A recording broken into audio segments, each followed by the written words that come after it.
کل رات 8واں رکوع سورۃ بقرہ کا ختم ہوا، جس کی آخری آیات میں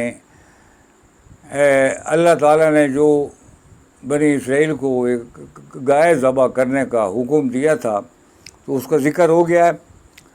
اب اس رکوع کی پہلی آیاتوں میں ان کے لیے گائے ذبح کرنے کا کیوں حکم ہوا، گائے ذبح کرنے کا کیا مقصد تھا، تو اللہ تعالیٰ اس کے بارے فرما رہے ہیں۔ اور جب تم نے ایک خون کیا تو ایک دوسرے پر اس کی تہمت ڈالنے لگے اور اللہ کو ظاہر کرنا جو تم چھپاتے تھے۔ تو یہ اس لیے گائے کا ذبح کرنے کا حکم ہوا، اللہ تعالیٰ بناتا ہے کہ جب تم نے ایک خون کیا، جب بنی اسرائیل میں ایک قتل ہو گیا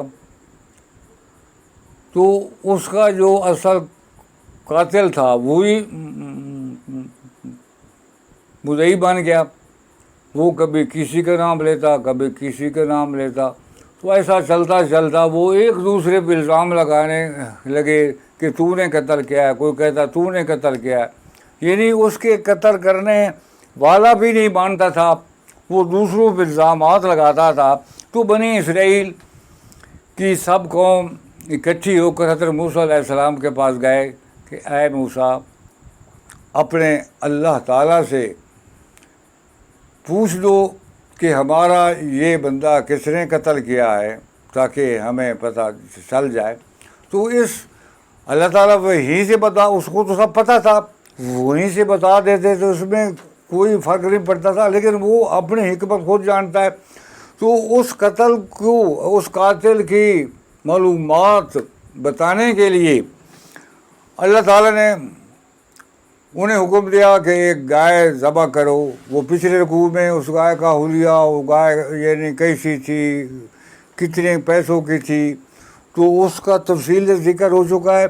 اس رکوع میں تو آپ کو یہ بتانا تھا کہ وہ گائے اس لیے ذبح ہوئی تھی کہ اس گائے کے ذبح ہونے کے بعد اس کا ایک گوشت کا لوتھڑا اس یعنی میت پہ ڈالنا تھا اور اس نے وہ سب کچھ بتا دینا تھا۔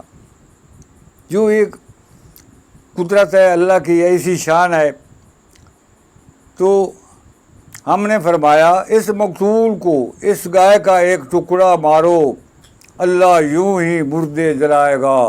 اللہ نے فرمایا اس گائے کا گوشت کا ٹکڑا اس مردے کو ایک دفعہ مارو تو وہ اٹھ پڑے گا اور اپنے قاتل کے بارے سب کچھ بتا دے گا، اور اللہ تعالیٰ یوں ہی مردوں کو زندہ کرتا ہے۔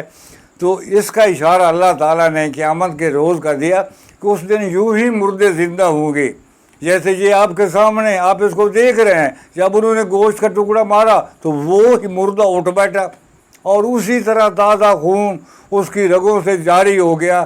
جس وقت وہ قتل کیا گیا تھا تو اس کی رگوں سے وہ خون نکلا، تو یعنی اس کی رگوں سے خون نکل بھی رہا تھا اور وہ اپنے قاتل کا نام بھی بتا رہا تھا۔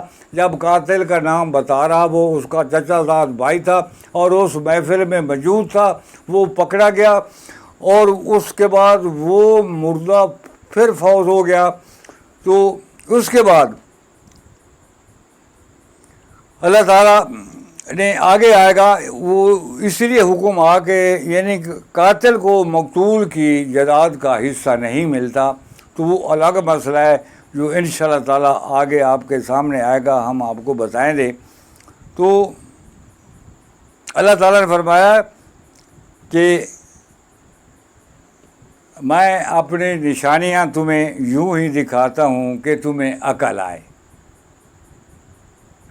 پھر اس کے بعد تمہارے دل سخت ہو گئے، یعنی اتنی نشانی دیکھ کر بھی اپنی آنکھوں کے سامنے دیکھ رہے ہیں، گائے کے گوشت کا ٹکڑا مارا، اس مردے کو قتل ہوئے کئی دن گزر گئے تھے، بلکہ مہینے گزر گئے تھے، وہ گائے کی تلاش کرتے رہے، بار بار سوال کرتے رہے۔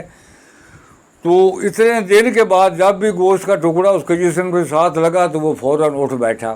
تو اللہ تعالیٰ یہ فرما رہا ہے کہ یہ دیکھ کر بھی تمہارے دل سخت ہو گئے، کہ آپ کے دل پہ کوئی اثر نہیں پڑے، کوئی اثر نہیں پڑا۔ تو تو وہ پتھروں کی مثل ہیں. تو اللہ نے کہا کہ وہ پتھروں کی مثل ہیں. پھر اللہ تعالیٰ نے پتھروں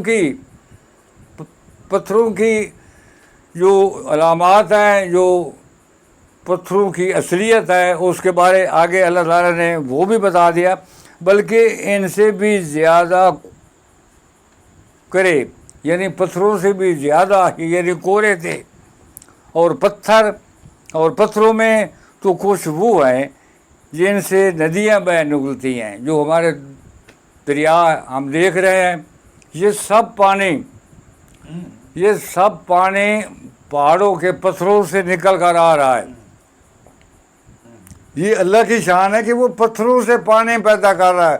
پہاڑ کی چوٹیاں 400 کلومیٹر 500 کلومیٹر اونچیاں ہیں سطح سمندر سے. تو سطح سمندر والا پانی تو ان میں نہیں آتا، بلکہ یہ پہاڑوں کا پانی سمندر میں جاتا ہے. پہاڑوں پہ کوئی ندیاں کوئی سمندر نہیں ہے، وہ پتھر ہیں. تو اللہ تعالیٰ نے یہ قرآن مجید میں ہمیں بتلا دیا، اور ہمارا اب اس پہ یقین محکم ہو گیا کہ پتھروں میں تو کچھ وہ ہیں جن سے ندیاں بہ نکلتی ہیں. پتھر بھی ان بنی اسرائیل کے دلوں سے بہتر تھے. اور آج کل جو ہمارے مسلمانوں کو دل سخت ہیں کہ اللہ کی شانیں دیکھ کر بھی ہم ان پہ ایمان نہیں لاتے، تو ہمارے دل ان پتھروں سے بھی زیادہ سخت ہیں. آگے اور کچھ وہ ہیں، یعنی کچھ پتھر وہ ہیں جو پھٹ جاتے ہیں تو ان سے پانی بہ نکلتا ہے. کچھ پتھر ایسے ہیں جن میں ندیاں نکلتی ہیں، اور کچھ پتھر وہ ہیں جو جب پھٹ جاتے ہیں تو ان سے پانی نکلتا ہے. اور کچھ وہ ہیں جو اللہ کے ڈر سے گر پڑتے ہیں. تو یہ وہ پتھر ہیں جو اللہ کے ڈر سے گر پڑتے ہیں. تو ان کے بارے 2 حدیث پاک ہیں کہ اللہ تعالیٰ کہ نبی کریم صلی اللہ علیہ وسلم، یہ حدیث پاک مسلم شریف میں حضرت جابر رضی اللہ تعالیٰ عنہ سے مروی ہے کہ سید عالم صلی اللہ علیہ وسلم نے اس پتھر کو پہچان لیا جو بعثت سے پہلے مجھے سلام کیا کرتا تھا. نبی کریم صلی اللہ علیہ وسلم نے، یہ بہت مشہور و معروف حدیث پاک ہے، انہوں نے ایک دفعہ فرمایا کہ جب میں نے نبوت کا دعویٰ نہیں کیا تھا تو میں جب اس پتھر کے نزدیک سے گزرتا تو وہ مجھے سلام کرتا. یہ تو پتھروں پہ اللہ کی رحمت ہے اور نبی کریم صلی اللہ علیہ وسلم کی شان ہے. دوسری حدیث حضرت علی رضی اللہ تعالیٰ عنہ سے مروی ہے، سید عالم صلی اللہ علیہ وسلم کے ساتھ یعنی اطراف مکہ جو درخت پہاڑ سامنے آیا کرتا وہ السلام علیکم یا رسول اللہ کہتا. یہ حضرت علی رضی اللہ عنہ سے حدیث پاک مروی ہے. ان کا فرمان ہے کہ نبی کریم صلی اللہ علیہ وسلم جس راستے سے بھی گزرتے وہاں کے جو درخت تھے، جو پتھر پڑے ہوتے تھے، تو وہ کہتے السلام علیکم یا رسول اللہ صلی اللہ علیہ وسلم. تو یہ آقا دو جہان کی شان ہے. ان کا اشارہ اللہ تعالیٰ نے یہاں فرمایا ہے کہ یعنی کچھ پتھر وہ ہیں جو اللہ کے ڈر سے گر پڑتے ہیں اور اللہ تمہارے کودکوں سے بے خبر نہیں. تو اے مسلمانوں، تو کیا تمہیں یہ طمع ہے کہ یہودی تمہارا یقین لیں گے؟ تو اب یہاں اختتام ہوتا ہے. یہ یعنی سورت 8ویں یعنی یہ 9ویں رکوع کے پہلے 3 آیات مبارکہ یہاں مکمل ہوئی ہیں.